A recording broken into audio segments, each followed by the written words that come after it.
Olá! O canal Mil Luzes tem o prazer de narrar o terceiro livro da trilogia de André Luiz Ruiz pelo Espírito Lúcius.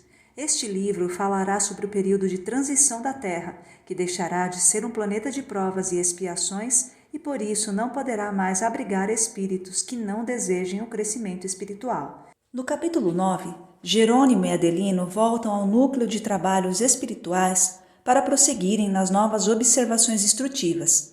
Decidem seguir seus estudos, acompanhando Peixoto e Geralda, médiuns que se encontram em delicada situação de desequilíbrio pessoal. Lembre-se de deixar o seu like e se inscreva no canal. Quem visse aquele homem de aparência respeitável, abeirando-se dos 70 anos, o tomaria como a expressão do bom senso e do equilíbrio espiritual. Conhecedor da doutrina espírita há mais de 3 décadas, trabalhava no núcleo religioso conduzido por Ribeiro, como médium, quase pelo mesmo tempo. A postura segura, o falar pausado e o semblante austero impressionavam os circundantes que, mais do que a qualquer outro, prestavam-lhe especial atenção às palavras e opiniões. Peixoto, entretanto, não correspondia no íntimo ao que a superfície das aparências indicava. Jamais estivera completamente integrado aos planos espirituais superiores na execução da vontade divina através do veículo mediúnico. Era das pessoas, como milhares há por aí, que julgava que a vida era um conjunto de compartimentos isolados uns dos outros, de cuja reunião se compunha o conjunto, como um joguinho de peças de montar. Por isso, não via o trabalho de elevação espiritual como algo a ser exercitado em todas as horas de seu dia, nos lugares onde estivesse e com todas as pessoas com quem convivesse. Interessado nos ganhos materiais e viciado pela satisfação de conforto que buscara, inicialmente para si e mais tarde para a prole, Peixoto acreditava que a hora de ser médium era aquela especificada nas previsões do trabalho espiritual da instituição dirigida por Ribeiro e Jurandir. Fora do centro, pautava seu comportamento segundo os interesses imediatos, atrelados aos ganhos e conquistas que tanto o envaideciam como o homem bem-sucedido. Apresentava-se com esmero e apuro, cuidando da aparência porque sabia que o mundo valorizava o exterior acima de tudo e, como uma boa figura, conseguiria bons relacionamentos. Nas atividades comerciais e negociais onde se desenvolvia, Peixoto primava pela astuciosa inteligência, sabendo calcular as perdas e os ganhos da transação com a rapidez de uma máquina moderna, conseguindo tirar de seus negócios lauta fatia de lucros que não corresponderiam tão somente ao justo quinhão que lhe caberia. Peixoto, no entanto, não trazia nenhuma preocupação de consciência, uma vez que, apesar do cristianismo espírita em cujo barco se metera há tantos anos, partilhava da convicção de que o centro espírita era o centro e o mundo era o mundo. A gente não nasce no centro espírita, a gente vai lá para ajudar os espíritos, para recebê-los como médiuns, para fazer a nossa parte de caridade, cumprindo nossa obrigação. No entanto, depois a gente tem de voltar para casa, onde nos esperam as tarefas do abastecimento, as necessidades do vestuário, a conta de água, de luz, de telefone, os vazamentos de encanamento, o gás, a gasolina do automóvel, os bancos que cobram, tudo isso precisa ser enfrentado e não serão os espíritos que vão pagar nossas contas. Argumentava ele consigo mesmo, repetindo estes conceitos à boca pequena. Sempre que algum interessado em esclarecimentos se acercava dele, trazendo a discussão religiosa para o terreno da sobrevivência, no eterno conflito entre os ensinamentos do Evangelho e as ambições na vida pessoal. O mentor espiritual da instituição, Ribeiro, bem conhecia os modos estranhos de Peixoto, mas, sem desejar pressionar o velho cooperador, observava o pouco desenvolvimento de suas faculdades mediúnicas, sempre predispostas apenas a um tipo de uso, aquele que favorecia a comunicação de entidades infelizes, espíritos agressivos, entidades desencarnadas ainda muito presas à matéria e aos bens do mundo. Parecia que os dirigentes invisíveis tentavam auxiliar Peixoto a despertar para as responsabilidades mais profundas do viver, colocando ao seu redor entidades sintonizadas a interesses iguais aos dele ou, como acontecia muitas vezes, permitindo que os espíritos que se imantavam ao médium durante seus trabalhos diários trouxessem sua palavra através daquele mesmo indivíduo que obsediavam. Nada, no entanto, parecia fazer Peixoto modificar seu caráter infantil para as coisas do espírito. Às reuniões mediúnicas comparecia com sincero desejo de entregar-se ao trabalho do bem, orando, pedindo a Deus e aos seus mentores espirituais que se valessem dele para o amparo aos irmãos invisíveis mais necessitados. Ele, porém, não conseguia aumentar o teor de vibrações por estar mental e emocionalmente viciado nos compromissos inferiores dos ganhos e dos interesses pessoais. Inúmeras vezes suas orações mais secretas eram súplicas aos espíritos para que seus negócios fossem bem-sucedidos ou para que os planos de investimento que fazia conseguissem o sucesso almejado. Assim, logo que se acercaram de Peixoto para o início da avaliação, Jerônimo e Adelino o encontraram em seu gabinete de trabalhos diários, em meio a contratos e títulos, queimando os neurônios para solucionar a difícil situação financeira na qual se encontrava comprometido.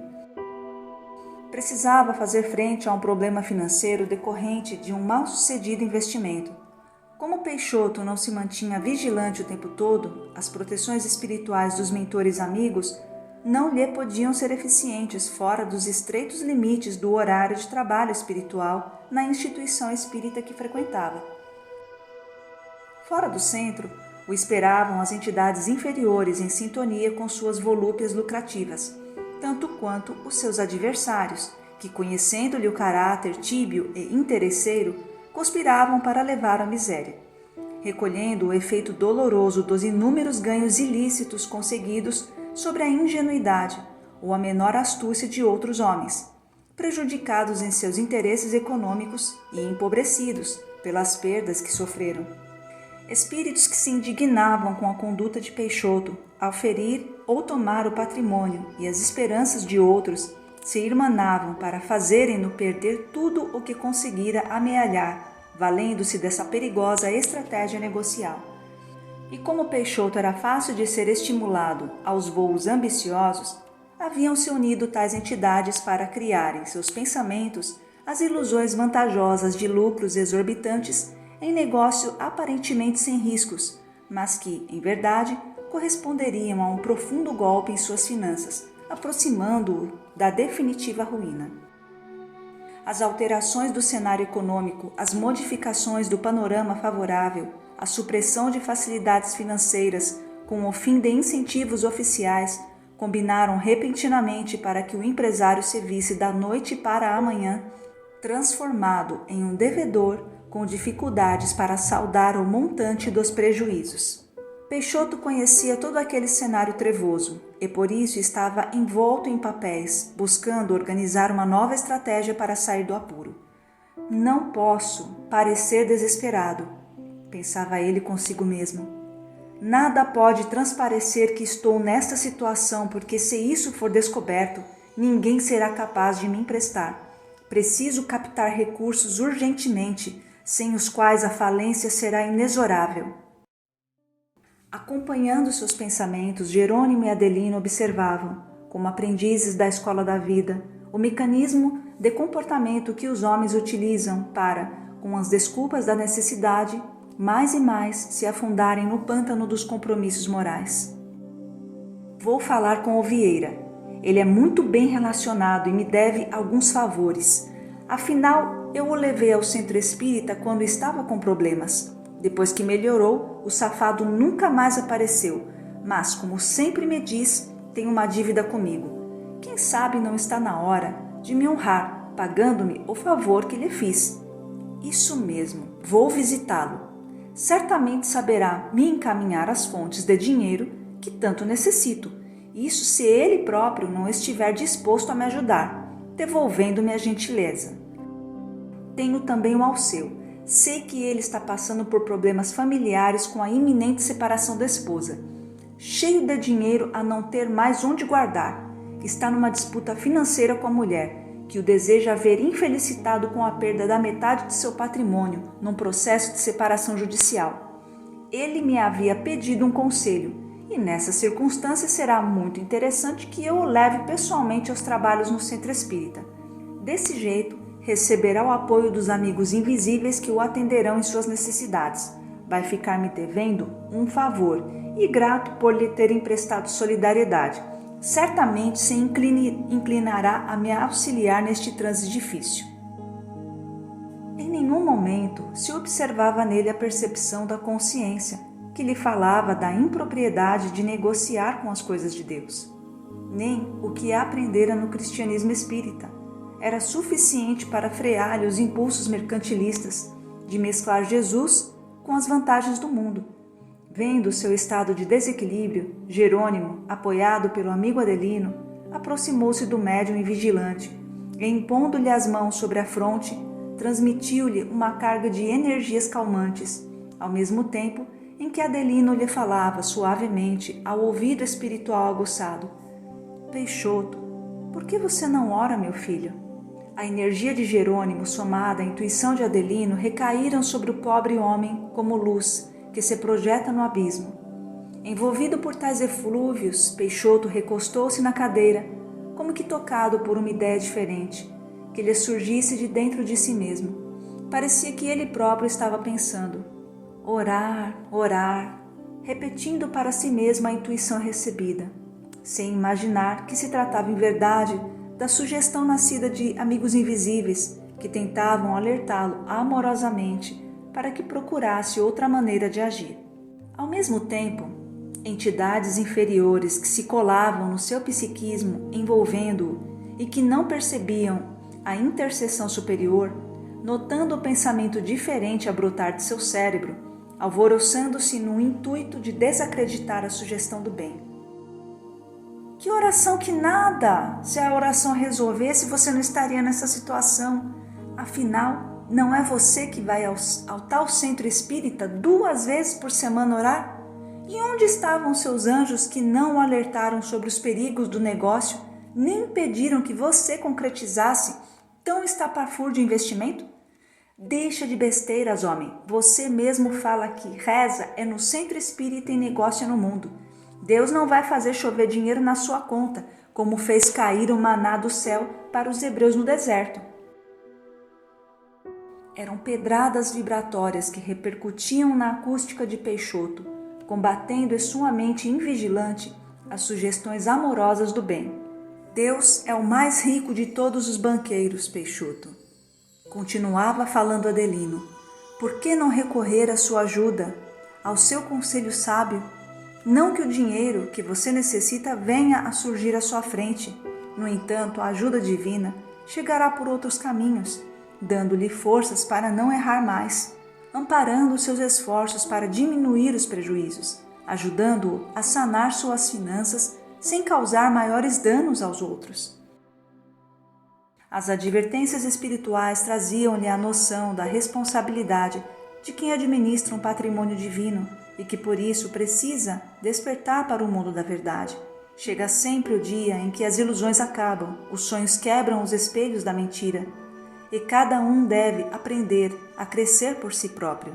E essa era a intenção dos 2 amigos espirituais, notadamente por ser ele conhecedor das leis espirituais e sabedor dos compromissos negativos que a malversação de bens e recursos produz na vida de quem assim se permite viver.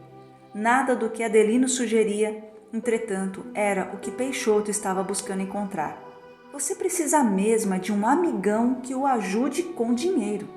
E se essa tal mediunidade serve para alguma coisa mesmo, meu amigo, é para você aproveitar a maré favorável e ajudar quem poderá lhe ajudar. Essa é a lei da vida. Afinal, não foi um santo que disse que era dando que se recebia?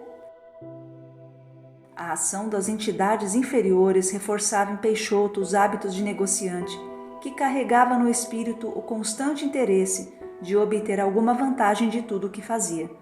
Mesmo suas amizades espíritas e suas conversas sobre a doutrina com certas pessoas eram movidas pelos possíveis ganhos e ligações favoráveis que construiria para si mesmo. Afinal, ninguém conhece o dia de amanhã, não é? E tem sempre algum amigo rico que poderá ficar impressionado com minha capacidade mediúnica e assim me facilitar com uma aproximação positiva. Aliás, já consegui vender muita casa para gente que levei ao centro espírita e que desde então passou a acreditar nos bons fluidos que me envolvem e na proteção que certamente possuo. Era esta a resposta mental que Peixoto dava a esse conflito de ideias, que entre o bem e o mal procuravam salvá-lo de maiores desgraças ou, ao contrário, tentavam acelerar a sua queda e sua perdição definitivas. Jerônimo e Adelino se afastaram, conformados com a ausência de afinidade entre o médium e os bons conselhos, e assim retomaram a observação de um Peixoto que, dando espaço aos seus velhos métodos, incorporara a mediunidade aos seus planos estratégicos, usando-o para se fazer importante a outros ricos, em busca de vantagens na ciranda dos interesses materiais. O médium faria tudo de maneira muito sutil, delicada e sem a aparência de negócios. Ganharia a confiança de Alceu, demonstrando-lhe solidariedade e preocupação, para logo mais poder contar com a solidariedade do amigo rico. Ninguém poderia acusá-lo de nada, tudo seria uma troca interessante para ambos. Não percebia o pobre homem que a responsabilidade mediúnica estava na dependência de outros homens conhecerem ou não suas verdadeiras intenções. Espíritos de todos os tipos estavam a par de seus planos, e tanto para piorar-lhe a situação, quanto para tentar ajudá-lo a não cair nesses patamares inferiores, desdobravam-se para influenciá-lo. Por fim, colocando uma pedra sobre os impulsos virtuosos que se levantavam para tentar acordá-lo, disse para si mesmo: "É isso aí, sim. Não são os espíritos que pagam as minhas contas, sou eu próprio. Ademais, que mal há em se fazerem amigos, e que esses amigos sejam ricos. Estarei, isso sim, fazendo a caridade de encaminhar ao centro espírita para que receba uns passes, uma palavra de esclarecimento e se fortaleça moralmente. Não é isso que a gente aprende no Evangelho? E quanto a Vieira, esteja este farto. Certamente haverá de me ajudar com algum poupudo cheque. Depois de resolver o meu problema depositando em minha conta, pagarei o amigo em algum agosto. Agosto de Deus. Afinal, o safado foi ajudado pelos espíritos e nunca devolveu a ajuda que recebeu. Agora chegou o momento apropriado de restituir algo do muito que já se beneficiou." Pobre Peixoto, que não sabia a quem servir, se a Deus ou se a Mamon. Nem se recordava de que precisaria prestar contas ao Senhor quanto de sua volta. Nem se via como um mordomo a quem as contas seriam pedidas. Esquecia-se de que o dono da casa voltaria e o surpreenderia naquele comprometedor estado de alma. Deixando o médium entregue a si mesmo, envolto pela chusma de entidades vingadoras, Jerônimo e Adelino demandaram visitar a outra irmã, que lhes competia encontrar para os estudos que vinham realizando. Olá, amigos! Este é o capítulo 10 do livro Herdeiros do Novo Mundo. Continue conosco nesta aventura. Até breve!